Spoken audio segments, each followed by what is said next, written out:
nagpapatrol ang isa nating kapamilya. Nasaan ka ngayon at ano ang sitwasyon ngayon dyan? Magandang tanghali sa iyo, Bernadette. Kasalukuyan nga tayo nandito sa kuweba o sa itinatawag kuweba ng Alibog Magsaysay Occidental Mindoro, kung saan sasamahan tayo ni SK Lester, John Lester Sabanal upang tulungan tayo sa pagbaba o igay tayo sa pagbaba sa kuwebang ito. So, bilisan mo cameraman, pakibilis.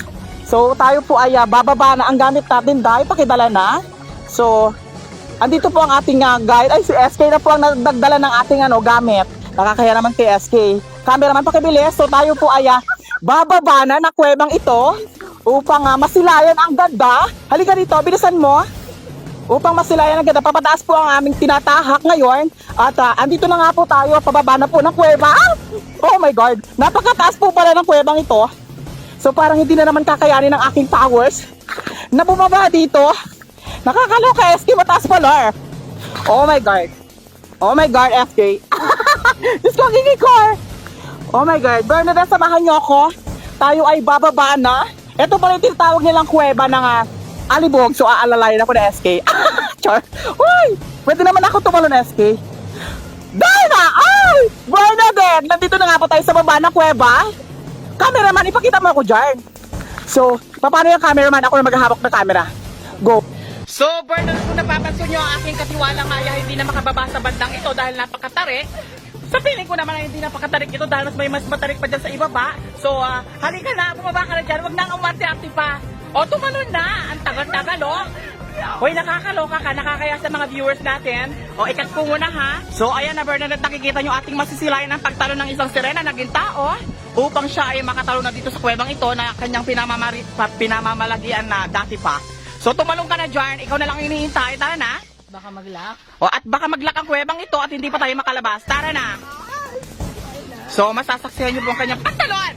Nakakaloka, di ba? Ating nga pinutol ang ating pagla-live kanina o pagbibideo dahil ang aking katiwala nga ay tumalon. So, dediretso na tayo dito sa bahagi ito ng kuweba kung saan ay pababa na tayo. Medyo matarik nga talaga dito, Bernadette. So, konting pag-iingat ang ating ipapaalam sa inyo dahil napaka daming bato rin dito na ating tinatahak at maraming baging na kung saan ay pwede ka sumabit. Ang buko nga, Bernadette, ay sumasabit-sabit na pero kakayanin natin to, guys. So, medyo matarik nga ang bahaging ito. Ipakita mo ako dyan, cameraman. Parang hindi ako nakikita sa aking video. So, nauuna na po si SK. Ang papabang ito nga po ay medyo nakakatakot at delikado. So, kailangan nyo ng matinding pag-iingat upang kayo ay makababa sa ibaba.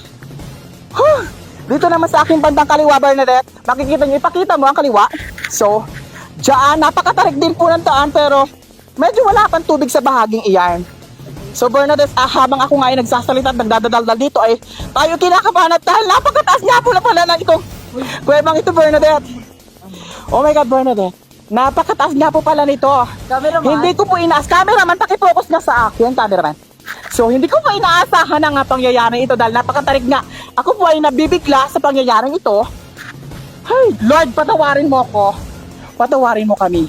So, ito na nga po, bababa na po tayo konti-konti. Napakataas po talaga, Bernadette. Oh my God. Parang hindi ko yata kakayanin, Bernadette. Pero para sa inyo, Bernadette, ating susuungin ang kuwebang iyan. O, ayan, nakikita mo. Pakifocus nga, cameraman. Pakifocus sa ibaba. Nakakaloka, nakikita nyo nga po si SK yung dudulo sa ibaba upang tayo ay gabayan sa pagbaba. So cameraman, mag-ingat ka sa iyong pagbaba dahil hawak mo ang aking camera, mas mahal ka pa sa buhay mo. Ay, sorry. So ito nga bahaging ito, Bernadette, kung nakikita nyo ay may itaas na bahagi na 50 meters siguro, Bernadette, kung andito kayo sa itaas or siguro mga 40, ganon. So nauna na po sa SK para tayo po ay alalayan sa ating pagbaba. Medyo madulas nga po ang bahaging ito, lalo na siguro, ay, my God, lalo na siguro pag ulan. So puputulin po muna natin ang video upang tayo ay makababa ng maayos. So Bernadette, tayo po ay bababa na ng bahaging ito kung saan ay may matarik na bahagi upang tayo ay makarating sa ibaba. Tayo ay magti-trekking. So ganito po yan, Bernadette. O, konting alalay lang po sa bigat ng ating katawan katulad ng aking katiwala nga ay nahihirapan na sa pagbaba. Ito po yun siya. Si Ikel na dating sirena ngayon ay magiging syoke pagbaba niya ng kuwebang ito. So Bernadette, konting pag-iingat lang po sa mga bumababa dito ng kuweba upang tayo ay makarating sa paroroonan ng ligtas at masaya. So, Bernadette, parang wala nga tao dito sa kuwebang ito. Kami nga po ay nakaupo na sa pagbaba dahil nahihirapan na po kami. So ito, nakikita nyo naman po kami, ang aming cameraman nga nahuhuli na. Kukunin ko po ng aking camera, baka may sama sa kanyang pagbagsak, Bernadette. Oh my God, Bernadette. Nahihirapan na po kami. So konting case na lang. Cameraman, kaya pa ba? O, ibigay mo na sa akin ang camera upang kaya makababa na. So, Joy, pakiabot ng camera upang kunin mo muna ang camera upang may abot sa akin. I can move. No. Di baling mahulog ka na, wag lang ang aking camera dahil ang aking camera ay Joy lang ha. Hoy, joke lang po yun, Bernadette. So, eto na po tayo, pababa na po tayo, Bernadette. Nakakatakot pong bahagi ito dahil napakataas. Oh my God, may ingayan na po sa amin si SK. Ikakat ko muna ha. Grabe pa. Oh my God. So, Bernadette, ito na nga po ang aking mga katiwala ipababa na. So, konti pag-iingat naman, guys. O, ayan, naririnig nyo naman po at ako ay bumababa na rin. So, medyo madali lang naman talaga ang pagbaba dito, guys. Napakadali lang, walang kahirap-hirap, guys. Ako nga ay nakababa ng walang pag-aalinlangan. Mamaya tabilok kami. O, ito na po ang aking kasamahan. O, 50 meters po ang ginapang yan mula sa itaas. So, ako po ay nakababa na pero may tatahakin pa tayo bandang dito, Bernadette. Napakataas pa po pala, Bernadette. Napakalalim pa po ng bahagi ng kuwebang ito ay medyo malalim pa. So, may tubig nga po dyan, Bernadette. O, nakikita nyo, Bernadette. Isusum ko po, ayan. So, dyan po tayo maliligo. O, nakikita nyo naman. Pero yung aking kasamahan po ay unti-unti na pong gumagapang. Ito na po ang aking kasamahan o katiwala. Si Ikil Kalayig at ito naman po si SK Sabanal at si Gilbert. O, ayan po si Gilbert. Pakipalo na lang po sa kanyang vlog.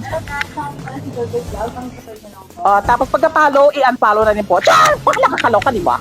O, ikakat na po natin at tayo pababa na naman po. O, ituloy na natin to. Oh my God, ako'y nagugutom na sa aking pagbaba. Dahil napakataas na nga bahaging ito. So, si SK ngayon mukhang sanay na bumaba dito. Sanay na gumapang, parang sa kanyang karanasan lang sa paggapang. So, ay, natatawa nga si SK. Medyo madulas na dito, SK, no?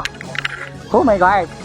So, nakikita nyo naman po ang bahaging ito ng mga stalactites at mga stalagmites na medyo hindi na buhay. So, eto na nga po, nangangamoy na po ang ihi na paniki. Natural, nasa kuweba tayo. Anong maamoy nyo dito? Tayo ng kalabaw. So, tayo, Bernadette, ay bababa na. Ayan, sanay na sila bumaba. Ay, Bernadette, dahil sila nga ay taga rito. So, si Gilbert, Enano, ay bumababa na. O, ayan, Bernadette, nakikita nyo nga po. Malapit na po kami sa ibaba ng kuwebang ito. So, ang aking katiwala naman po na si Ikil Kalayig ay unti-unti nang nauubusan ng lakas at sumusuko na ang kanyang kapangyarihan.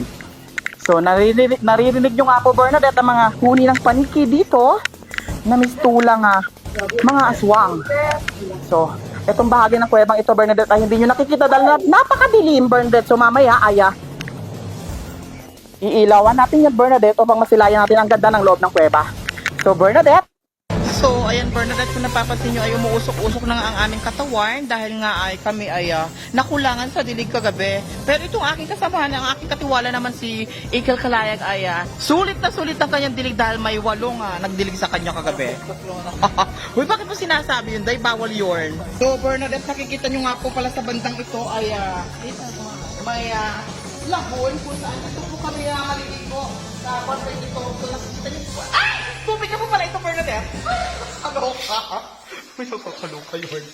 Oh my God. So, ako nga ay nabibigla sa mga pangyayari dahil tubig na po pala ang aking inaapakan. So, dito nga po pala kami maliligo. So, ano pa talaga ang kwento ng kuwebang ito? SK, alam mo ba ang kwento ng kuwebang ito? My God, hindi po alam na ni SK ang kwento ng kuwebang ito, kaya kami na lang po ang magkukwento sa inyo. Nung unang panahon nga po ay may dalawang magkasintahan na nagpatong sa isa't isa. Ngunit sa hindi inaasahang pagkakataon, sila po ay nag-lock. Sure lang yun, Bernadette. Baka maniwala na naman kayo. So, ngayon po, Bernadette, matutunghayan nyo ang pagligo namin sa lokal na ito. Dahil kami po ay nag-uusok na, Bernadette. Kung nakikita nyo nga po ay, eto nga po, nag-uusok na po ang aming mga katawan dahil sa hindi maipaliwanag na pangyayari. Dahil sa kuwebang ito ay napakalaki ng nasa ibaba niya, Bernadette. So nakikita nyo ang bahaging ito, Bernadette. Napakataas ng kanyang kisame. So dito naman sa bandang baba, Bernadette, ay ang lagoon na tinatawag na pwede kang maligo dyan. Napakalamig nga po ng tubig, Bernadette, sa pagkatakoy. Nababahala sa aking pagbaba. Dahil ito pa, napakalinis po ng tubig kaya hindi nyo makikita kung talagang tubig yan or lupa pa o bato-bato. So Bernadette, dyan tayo maliligo mamaya. Ito nga palang aking kasamahan na si Ikaw Kalay ay pababa na upang kanya suungin. O, maliligo na po siya. Dahil kami po ay talagang init na dahil nakulangan nga po sa dilig kagabi kaya lumalabas na po ang aming init sa katawan. So tayo po ay maliligo na. So ito na nga po, nakikita nyo po ang aking katiwala na pababa na ng tubig o lagoon na siya po ay maliligo na sapagkat siya po ay init na. Nakikita nyo na nga po, Bernadette, na umuusok-usok ng kanyang katawan. Ayun nga po yung usok na yan, Bernadette. So na yung nasisilayan ay usok na nagmula sa aming katawan. Welcome. So, welcome. My God. My name is welcome. Ano yun? Gumagalaw pala yung bato. So, gumagalaw nga po ang bato. Ay, my God. Pakipatay na ang camera dahil mauubusan na tayo ng battery. Yung nga po ay naimbitahan upang makipag-meet and greet sa kanilang team. My God. So, sa bahaging ito nga, Bernadette, ay papakyat naman kami. So, napapansin nyo sa aking buhok ay tumuwid na dahil kami nga ay nakaligo na sa tubig o sa ilog, sa ilog. Oh my God, sa lagoon! My God, ang ingay pa rin. Pinupulingat nga ako, Bernadette, dahil ang bato-bato nga dito ay napakamalulubak. At napakadulas din, ha? In fairness, Bernadette, tumuwid na talaga ang aking buhok. So, kailangan lang pala maligo sa lagoon upang maplansya ang ating buhok. Ang hirap magsalita, Bernadette. Ayan, ang liwanag na, Bernadette. Di ba nakikita ninyo? Di ba ang liwanag? Nakakalok. So, nagkamali yata ako ng tinatahak na landas. Oh my God. So, tayo nga po ay papakyat na, Bernadette. Para hindi ko na kinakayang pagsasalita. Oh my God. Ako nga ay napapagod na. At ang aking di ba nakikita nyo? Ang sarap din. So, tayo nga ipapakyat na naman, Bernadette. Lahat sisimutin, pati bulbul sa utin. Ah! Nakakaloka. Hoy! Tayo ay malapit nang matapos ang paglalakbay na ito. At makakarating na naman tayo sa baryo ng Alibog. Ay, barangay pala.